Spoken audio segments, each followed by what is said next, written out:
أعوذ بالله من الشيطان الرجيم.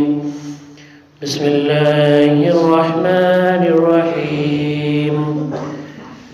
أو كالذي مر على قرية وهي خاوية على عروشها قال أنى يحيي هذه الله بعد موتها فأماته الله 100 عام ثم بعثه قال كم لبثت قال لبثت يوما أو بعض يوم قال بل لبثت 100 عام فانظر إلى طعامك وشرابك لم يتسنه. پچھلی آیتوں میں اللہ تبارک و تعالی نے ابراہیم علیہ السلام اور نمرود کے بیچ میں جو بحث ہوئی تھی اللہ کے بارے میں، اس کے بارے میں اللہ تعالیٰ نے بیان فرمایا تھا. تو یہاں پر اللہ تبارک و تعالیٰ مثالیں دے رہا ہے، مثال دے کر لوگوں کو سمجھا رہا ہے کہ ابراہیم علیہ السلام سے جس نے بحث کی، نمرود، اس کو اللہ تعالیٰ نے حکومت دی تھی، بادشاہت دی تھی، لیکن وہ تکبر اور گھمنڈ میں آ گیا اور وہ ظالم بن گیا. تو اللہ تبارک و تعالیٰ نے اس کو دنیا کے اندر بھی ذلیل و رسوا کیا اور آخرت میں بھی وہ ذلیل ہوگا. اب یہاں سے اللہ تبارک و تعالیٰ ایک اور مثال دے کر لوگوں کو سمجھا رہا ہے. او کالذی مر علی قریۃ وہی خاویۃ علی عروشہا. کیا آپ نے اس شخص کو دیکھا، مر علی قریۃ، جو ایک بستی کے پاس سے گزرا، وہی خاویۃ علی عروشہا، اور یہ بستی اپنے چھتوں کے پر گری ہوئی تھی، چھتوں کے بل یہ بستی گری ہوئی تھی. قال أنى يحيي هذه الله بعد موتها. تو اس نے کہا کہ اب کہاں اللہ تبارک و تعالیٰ اس بستی کو دوبارہ اس کی موت کے بعد زندہ کرنے والا ہے. تو اللہ تبارک و تعالیٰ یہاں پر ایک نبی ہے حضرت عزیر علیہ السلام، جو بنی اسرائیل کے نبی ہے،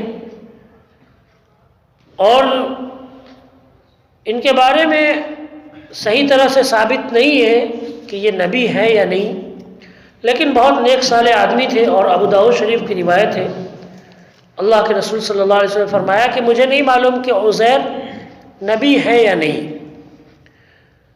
تو ممکن ہے یہ نبی ہو، لیکن اتنا ضرور ہے کہ یہ بہت نیک صالح آدمی تھے. تو ان کا گزر ایک بستی کے پاس سے ہوا. یہ بستی ایسی تھی کہ اللہ تبارک و تعالیٰ نے اس پر عذاب بھیجا تھا. ایک بادشاہ آیا تھا، اس بادشاہ نے پوری بستی کو تباہ و برباد کر دیا تھا، یہاں کے لوگوں کو بالکل ختم کر دیا تھا. بہت سارے اتہاس لکھنے والوں نے یہ بات بیان کیا ہے کہ یہ فلسطین کی بستی تھی، جہاں پر وہ بادشاہ آیا تھا جس کو بخت نصر کے نام سے جانا جاتا ہے. یہ ایک عیسائی بادشاہ تھا جو یہودیوں سے بہت زیادہ دشمنی رکھتا تھا.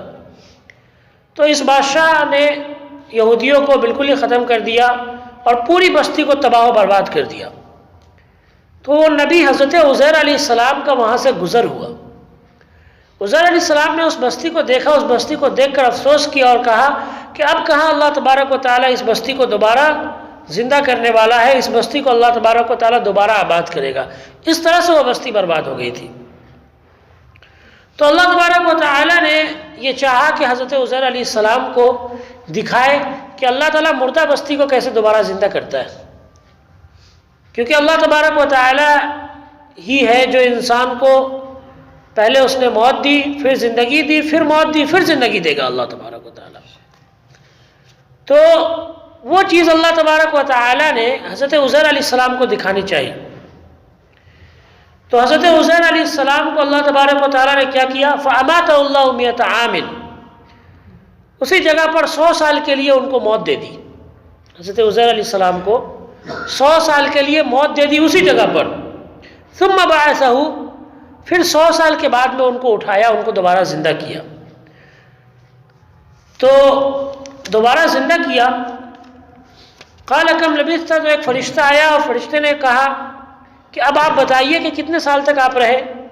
قال لبثت یوما و بعض یوم، تو عزیر علیہ السلام نے کہا کہ ممکن ہے کہ ایک دن یا پھر کچھ دن کا حصہ میں سویا ہوں گا، کیونکہ اللہ تبارک و تعالیٰ نے جب انہیں موت دی تھی یا جب سلایا تھا تو اس وقت صبح کا وقت تھا، اور جب انہیں اٹھایا تو شام کا وقت تھا۔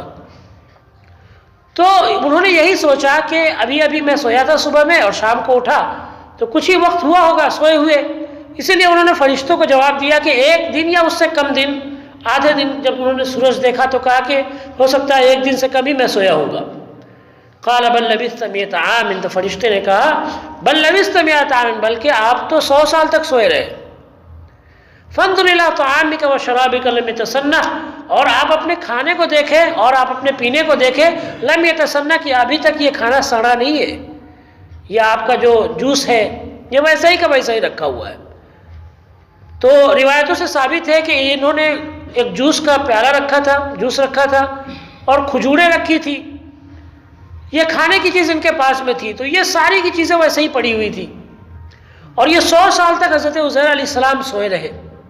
100 سال کے بعد میں جب ان کو جگایا اللہ تبارک و تعالیٰ نے، تو اللہ تعالیٰ نے ان کے اٹھنے سے 30 سال پہلے ہی 70 سال کے تک جو ہے، یعنی ان کے اٹھنے سے 30 سال پہلے ہی اللہ تعالیٰ نے وہاں پر ایک بادشاہ کو بھیج دیا تھا، ایک نیک صالح آدمی کو بھیج دیا تھا، یہ کہہ کر کہ جا کر اس بستی کو آباد کرو۔ تو وہ بستی پوری پھر سے آباد ہو چکی تھی، اور پھر سے اس کے اندر اللہ کی عبادتیں ہونے لگی تھی، لوگ آنے جانے لگے تھے، بازاریں لگ چکی تھی، ساری چیزیں پھر بستی کی پوری ویسے ہی ہو گئی۔ تو 100 سال کے بعد میں جب یہ اٹھے تو 30 سال پہلے ہی اس بستی آباد ہو چکی تھی، تو ان کو بڑا تعجب ہوا اس سے۔ وانظر الی حمارک ولنجعلک آیۃ للناس، اور فرشتے نے کہا، اللہ تعالیٰ نے کہا وانظر الی حمارک، تم اپنے گدھے کو دیکھو۔ ان کا ایک گدھا تھا اس وقت ان کے ساتھ میں، تو 100 سال میں اس گدھے کی بالکل ہڈیاں بالکل گل چکی تھی، ساری چیزیں ختم ہو چکی تھی، ادھر ادھر ہڈیاں پڑی ہوئی تھی۔ تو اللہ تبارک و تعالیٰ نے کہا کہ تم اپنے ہڈیوں کو دیکھو، تم اپنے گدھوں کو دیکھو، گدھے کو، وَلِنَجْعَلَكَ آیَةً لِلنَّاسِ، اور ہم نے آپ کو لوگوں کے لیے ایک نشانی بنایا ہے۔ وَانظُرْ إِلَى الْعِظَامِ، اور آپ اب کیا کرو، اس گدھے کی ہڈیوں کو دیکھو، کیف ننشزها، کہ کیسے ہم اس کو اٹھاتے ہیں، کیسے ان ہڈیوں کے اندر ہم جان ڈالتے ہیں۔ ثم نکسوها لحما، پھر ہم اس کو گوشت پہنائیں گے۔ فلما تبین لہ، تو اللہ تبارک و تعالیٰ نے کیا کیا، وہ گدھا جس کی ہڈیاں بالکل بکھر چکی تھی 100 سال کے اندر، آپ سوچیں کہ کس طرح سے وہ ختم ہو چکا ہوگا، تو اللہ تبارک و تعالیٰ نے ان کو جگایا، ان ہڈیوں کو اللہ تبارک و تعالیٰ نے جمع کیا، اور عزیر علیہ السلام ساری چیزیں اپنی آنکھوں سے دیکھ رہے تھے۔ اللہ تعالیٰ نے جب ان کو موت سے زندگی دی تو سب سے پہلے ان کی آنکھوں کے اندر زندگی دی، تو انہوں نے اپنے بدن کو دیکھا کہ کس طرح سے ان کا بدن بالکل اٹھ رہا ہے، صحیح سالم ہو رہا ہے، تو اس سے ان کو یقین ہوا کہ اللہ تبارک و تعالیٰ کیسے مردہ کو زندہ کرتا ہے، مرنے کے بعد اللہ تعالیٰ کیسے دوبارہ زندہ کرے گا۔ تو انہوں نے دیکھا اپنی آنکھوں سے کہ ساری ہڈیاں ایک جمع ہو رہی ہے، ساری ہڈیاں آ رہی ہے ایک ساتھ میں، اور پھر ان ہڈیوں پر گوشت چڑھ رہا ہے، اور ایک فرشتہ آتا ہے اور وہ فرشتہ اس گوشت کے اندر میں روح ڈال دیتا ہے، اور گدھا پھر سے جیسا کہ تیسا زندہ ہو جاتا ہے۔ تو اللہ تبارک و تعالیٰ نے حضرت عزیر علیہ السلام کو بالکل زندہ اپنی آنکھوں کے سامنے دکھایا، ان کی آنکھوں کے سامنے، کہ کس طرح سے اللہ تبارک و تعالیٰ مردے کو دوبارہ زندہ کرتا ہے، کیونکہ انہوں نے یہ بات کہی تھی کہ اب یہ بستی کیسے زندہ ہو سکتی ہے۔ فلما تبین لہ، تو جب ساری چیزوں کو انہوں نے اپنی آنکھوں سے دیکھ لیا، بالکل کھل کر سامنے چیزیں آ گئی، قال اعلم ان اللہ علی کل شیء قدیر، تو انہوں نے کہا کہ مجھے اب یقین ہو گیا کہ بے شک اللہ تعالیٰ ہر چیز پر قادر ہے، ہر چیز پر اللہ تعالیٰ قدرت رکھتا ہے، ہر چیز پر اللہ تبارک و تعالیٰ قادر ہے، کہ جب اللہ تبارک و تعالیٰ نے ایک ایک ہڈیوں کو جمع کر کے اور اس کے اندر گوشت بھر کے اللہ نے دوبارہ زندہ کر دیا، تو پھر اللہ تعالیٰ اس انسان کو مرنے کے بعد دوبارہ کیوں نہیں زندہ کر سکتا؟ چاہے اس کی ہڈیاں ساری کی ساری جل کر راکھ ہو جائے، پانی کے اندر بہہ کر ختم ہو جائے، چاہے جہاں بھی چلی جائے، لیکن اللہ تبارک و تعالیٰ ساری چیزوں کو جمع کرے گا، ساری چیزوں کو اکٹھا کرے گا، اور اللہ تبارک و تعالیٰ پھر دوبارہ اس کے اندر جان ڈالے گا، اللہ تعالیٰ پھر اس کے اندر دوبارہ سے زندگی بخشے گا۔ تو یہ اللہ تبارک و تعالیٰ نے حضرت عزیر علیہ السلام کو یہ دکھایا۔ یہ عزیر علیہ السلام بہت نیک صالح نبی تھے، اور انہی کے بارے میں جو نبی صلی اللہ علیہ وسلم کے قریب کے زمانے کے یہودی تھے یہ کہا کرتے تھے کہ عزیر اللہ کا بیٹا ہے۔ وقالت الیہود عزیر ابن اللہ، یہود کہتے تھے کہ یہ عزیر جو ہے یہ اللہ کا بیٹا ہے، اور عیسائی کہتے تھے کہ عیسیٰ علیہ السلام اللہ کا بیٹا ہے۔ تو اللہ تعالیٰ نے قرآن پاک میں فرمایا یضاہئون قول الذین کفروا، یہ کافروں کی باتیں ہیں، یہ کافروں کی باتیں ہیں۔ قاتلہم اللہ، اللہ ان کو ہلاک کرے، اللہ ان کو برباد کرے۔ یہ اللہ تبارک و تعالیٰ نے بات کہی کہ عزیر علیہ السلام نہ تو اللہ کے بیٹے ہیں اور نہ ہی عیسیٰ علیہ السلام اللہ کے بیٹے ہیں۔ تو انہوں نے یہ سوچا کہ یہودیوں نے یہ سوچ رکھا تھا کہ عزیر علیہ السلام کو اللہ تعالیٰ نے 100 سال موت دینے کے بعد دوبارہ زندہ کر دیا، یہ سوچ کر یہ لوگ عقیدہ رکھتے تھے یہودی کہ یہ اللہ کے بیٹے ہیں، لیکن وہ اللہ کے بیٹے نہیں بلکہ ایک نیک صالح انسان تھے، اللہ کے بندے تھے۔ اور اسی طرح سے عیسیٰ علیہ السلام بھی کوئی اللہ کے بیٹے نہیں تھے بلکہ وہ حضرت مریم علیہ السلام کے بیٹے تھے اور اللہ تبارک و تعالیٰ کے نبی تھے۔ تو اللہ تعالیٰ نے ان کو نبی بنا کر بھیجا تھا اور دنیا والوں کو یہ دکھایا تھا کہ اللہ تبارک و تعالیٰ ہر چیز پر قادر ہے، اللہ بنا باپ کے بھی اولاد کو پیدا کر سکتا ہے، یہ اللہ تبارک و تعالیٰ کی قدرت سے باہر کی بات نہیں ہے۔ تو وہاں پر اللہ تعالیٰ نے بنا ماں باپ کے حضرت عزیر علیہ السلام کو زندہ کیا، اور یہاں پر اللہ تعالیٰ نے بنا باپ کے حضرت عیسیٰ علیہ السلام کو پیدا کیا۔ تو اس کا مطلب یہ نہیں ہے کہ وہ اللہ کے بیٹے ہو گئے، بلکہ اس کا مطلب یہ ہے کہ اللہ تبارک و تعالیٰ اپنی قدرت دنیا والوں کو سامنے دکھانا چاہ رہا ہے۔ تو جو لوگ یہ عقیدہ رکھتے ہیں کہ عزیر علیہ السلام اللہ کے بیٹے ہیں، وہ لوگ کفر والا کام کر رہے ہیں، کفریہ کلمات کہہ رہے ہیں، یہ عقیدہ صحیح اور درست نہیں ہے۔ اللہ تبارک و تعالیٰ سے دعا ہے کہ اللہ ہم سب کو کہنے سننے سے زیادہ عمل کرنے کی توفیق عطا فرمائے۔ وآخر دعوانا الحمدللہ رب العالمین۔